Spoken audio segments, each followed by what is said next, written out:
Hi, everybody. I'm back. How are you all doing? Hope you had a good holidays. For Christmas, I decided to treat myself to a new phone, so I bought an iPhone 15 Pro to replace my iPhone 11.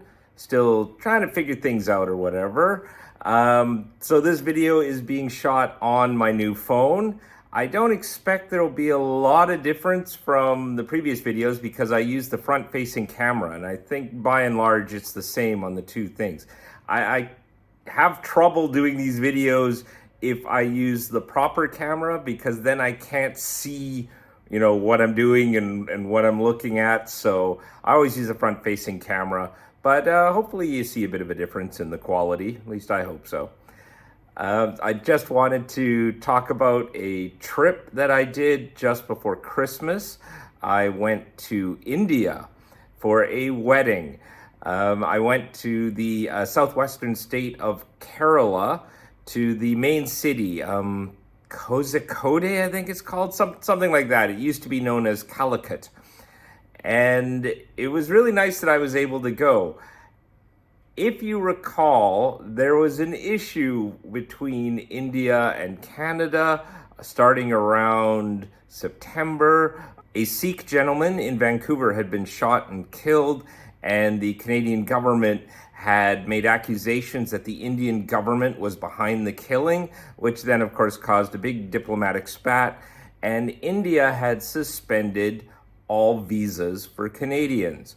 So while a whole bunch of us here in Qatar were going to go to this wedding, I had to tell the groom, I can't go. They do not issue visas for Canadians at the moment. Like, zero. There's no chance I can go. But then, with maybe about 2 weeks to go before the wedding, the Indian government rescinded the ban and allowed Canadians to apply for visas. I kept it secret that they did this because when I applied for an e-visa, I was still a bit skeptical that it would get processed right away, but it did. I got the visa within a day, so then I was able to go to India. So thanks, Indian government, for rescinding the ban. That was very nice, and the groom was appreciative that I was able to go. My first impressions of Kerala, once I had a chance to wake up at the hotel, because our flight landed at 3 in the morning, is that it's very lush, it was very green, it was very humid, very warm, of course. I mean, this is South India, it's not going to be cold. I was surprised at how widely spoken English was. I mean, wherever we went, and we weren't in the main city. The wedding was taking place in a town about an hour north of the city. So this was off the beaten path. This isn't where tourists generally go. Yet, all the signs were in English. Sometimes the signs were in English and the native language, Malayalam, something like that. But definitely it was all in English. And pretty much anyone we spoke to knew English to some degree. It was really surprising. But Kerala is the area of India where most of the workers from India who go to the Middle East tend to be from Kerala. In fact, I would guess just in Qatar alone, like 40 to 50% of Indians working in Qatar are from Kerala. And there's similar things in the UAE and so forth. And this makes Kerala, well, one, fairly wealthy just due to all the remittances that come in. It's one of the wealthier states in India. And two, it, I think, has pushed this drive to learn English because you can't work in the Middle East without knowing either Arabic or English. You've got to know at least one of the two. So there were signs for English language schools everywhere. I think English language education is just generally done in schools, and English was just widely spoken, and most of the signs were in English, which I found quite odd. It was great for me, but, I was not expecting that. Another thing that was unusual is because I guess we were outside the main city, was that people generally weren't used to seeing a Caucasian person walking around. I will admit, got stared at a number of times just being there. Like, even just, standing on the street, standing outside a shop, people would just kind of, what? Like, and sure enough, During my entire trip of 3 days, we were only there about 3 full days, one day in the main city, I only saw one other Caucasian the whole time. Kerala is not on sort of the tourist trail for, you say, European travelers who tend to go further north. They tend to go to, Delhi, Agra, see the Taj Mahal, Jaipur, maybe Mumbai or Goa. It's unusual for tourists to go that far south, which is a shame because actually Kerala was really nice. The lush mountains and the jungles and stuff, it was really nice to see. The first day we got there, we went to the groom's house for a celebration of his upcoming wedding. But they had used curtains and white cloth to sort of create this huge space on the patio. So they enclosed the patio with this cloth, creating this massive area for which to host this party. The groom was Muslim. Islam is a common religion in Kerala. And so, of course, this huge open area was pretty much men only. On the other side of the curtain was where all the ladies and most of the children were. And we could see that because sometimes they would peek from behind the curtain or you could tell they were up against the curtain kind of just looking through it to look at us to see what was going on. What was odd about this party was it wasn't so much a celebration of the groom. It was to celebrate these VIP guests who had shown up for the celebration. Now, there were 7 of us, and most of them were Qatari, including his employer, who's a friend of mine, and of course me. I was the only Caucasian there. And so my friends all showed up wearing, the traditional thobe and gutra, and I was in a suit. And we were given this wild VIP treatment. Like they had chairs for us. There was a photographer taking our photos. The lunch was for us. It wasn't just sort of a communal lunch for everybody. They had lunch in the house for the 7 of us. And the groom was like walking around, bringing dishes and, pouring stuff for us. And we were like, dude, sit down, have lunch. Like this is supposed to be about you. This is your wedding celebration that we're here for. When where's your father? Well, his father was also running around, preparing things or whatever. And their plan he wasn't going to sit with us to have lunch. So we were supposed to have this great lunch in his house, and he wasn't going to join us. So it seemed to be more about honoring us being there rather than sort of celebrating the upcoming festivities. Now, lunch was amazing, and I'm gonna have a video clip posted up of it. I mean, they made like 25 dishes of all sorts of things, beef and meats, and I think there was, exotic stuff, rabbit and stuff was all being served, all with, spices and fresh breads and all this stuff. It was great. I really enjoyed it. The spiciness level was sometimes a bit much for some of my friends. Not in terms of like hot chili spicy, but just sort of the richness of the spices. Remember, this is India. There's just a zillion spices, and spice is pretty standard in their cooking. So all the dishes had a wide array of spices in it, which was great. I loved it. Some of the dishes were a bit hot, but not too bad. I think maybe they toned it down for us, knowing that, like proper levels of Indian hot is not really what foreigners can eat. After that, we went back out. There was a stage that I assumed was for entertainment, but actually the entertainment was going to take place in the main area. And then they moved our chairs up to the stage so that we could sit on the stage and have an unobstructed view of the entertainment, which I was just, okay, okay, well, I guess the day is all about us. That's a bit odd.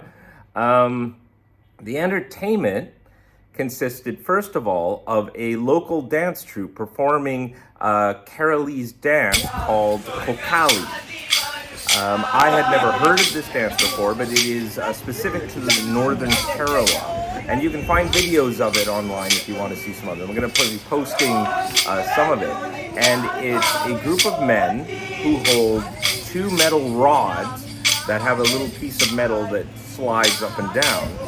And during the dance, they do rhythmic patterns while hitting the sticks against each other to create the rhythm. So, it's this kind of tuck, tuck, tuck, tuck. And then they start dancing in intricate patterns, which get faster and faster as it goes. Actually, they change the speed as they go. So actually, it was really cool. I had never seen this before. It was very interesting. There was no other music accompanying it. It was literally just the rhythm. So, the dancers had to be careful. If you got out of step, you'd be able to tell because the hit of the baton would be out of rhythm with the rest of it. So they did a couple of dances for us. It was really cool. Had pictures taken with us. The dancers wanted pictures with us. Okay.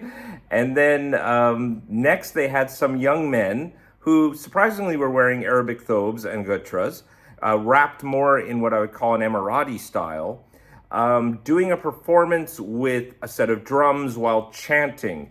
I don't understand Arabic or what language they were speaking very well, but I could tell based on some of the words, it was definitely sort of an Islamic chant. You could hear, mention of the Prophet Muhammad and things like that.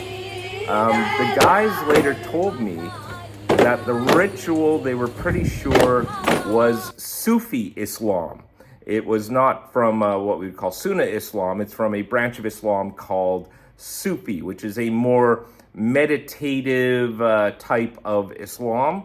I then looked it up, and yes, Sufi Islam is fairly common throughout India, because the guys were like, oh, okay, weren't kind of expecting a song like this because it's from a different branch of Islam. It was still really cool, but it was just surprising how it was from a different branch of Islam than what the groom, his family, and the guys were from. So that was day one. We then went back to our hotel. Actually, we toured around the area a bit, went around with the groom and some of his friends, saw a few sights, things like that, before returning to the hotel for the second day, which was visiting his future in-laws. So we met the groom a few hundred meters from the house where his bride lives, and he wore a Qadari thobe that had been given to him, and the guys then put the black overrobe called a bisht on him, and then we walked through the village, and the guys did this chant, an Arabic chant, to sort of announce that the groom was approaching the house. I assume this is a traditional Arabic thing, not something from Kerala. And then we got there, and the treatment was similar to what had happened at the groom's house. It was all VIP for us. Chairs for us, coconuts, other drinks, snacks, greeting all the family and so forth. Again, the ladies were behind the curtains. The patio area had been cordoned off with these very large curtains. The ladies were on the other side. The curtain wasn't very thick, so again, you could tell all the ladies were up against the curtain to look at these new guests that had come by, and a few of them were looking from the windows of the house. And very briefly, the bride did come out. Now, that was unusual to me. In an Gulf Arabic celebration, and if you look at my previous video on Qadari weddings, you would know you would never meet the bride. Like never. Like men would not be seeing the bride. But she did briefly come out just to say hello to us. She was wearing all sorts of finery. She was wearing jewelry just to kind of acknowledge, thank you for coming here. And then she went back in the house. We didn't see her again. But at least she came out, to say hi. In the Gulf, that would not happen. Then they wouldn't do that. The bride would not go out to meet the groom and his friends. During a Qadari wedding, you would never see the bride. So it was nice to at least be able to meet the bride. And then we had lunch inside the house again. And again, the man who owned the house, i.e. the bride's father, wasn't planning to sit with us. he just, it was all just kind of going around getting everything together for this lunch for now 8 of us, the 7 of us plus the groom. And at this point, my friends were like, no. Get your father-in-law, get him down here. We don't want to be in his house eating this feast. And again, I'll post pictures and video of all the food that they made for us, without the father-in-law actually being there to eat. So he came down to join us at our insistence, just so at least, because it's his house. Like, why isn't he here eating lunch with us? And then after that, we went back out on the patio. They also had entertainment. Some young ladies from either the village, maybe from the family, did a brief song and dance for us. Again, they were, I'd say, probably about 13 to 14 years old, and they dressed in head to toe in black. Unlike most ladies that we saw in Kerala, I think because these ladies were coming out to do a little dance for all these men, they dressed head to toe in black, very well covered. They didn't wear a niqab or veil, but other than that, they were covered. And, after the entertainment, we thanked the family, and the groom and ourselves all left and went back to our transport to take us back to the hotel. Now comes the third day, which is the most unusual bit, because that was the day of the wedding. And what was unusual about it was that we didn't go. We didn't go to the wedding. We flew all the way here to basically go to those first 2 days, having the festivities at the groom's place, having the celebration at the in-laws' place, but not go to the wedding itself. I had asked my friends, okay, why weren't we actually going to the wedding celebration? And the groom had told them, look, this is going to be 3,000 people in a large, un-AC'd hall. And, food will basically be very basic. It'll consist of some rice and dal. So, it's just going to be too crazy. Don't go. Which I thought was a bit odd, but okay, I was kind of now realizing after the first 2 days of how we were treated and, how all the attention was on us. I think there was also a bit of, if we went to the wedding itself, then a whole bunch of fuss would have to be made kind of, to keep us happy and, do stuff with us and, put us in, I don't know, nice seating or whatever, and would kind of detract from just, this is about the bride and groom, might detract from them, might cause a problem in terms of, just the whole ceremony and all that if suddenly we showed up and then everyone's got to drop everything to, do stuff for us. So I'm guessing that was why the groom was like, just, you're not really going to like it too much, don't bother going. Instead, come to these first 2 days, which was more about us. So we actually went to the main city, Kozhikode, and toured around there. Now, we only had basically a day there. We did a bit of shopping at a mall. We went down to, I guess, the local souk/market area, which was heaving with people.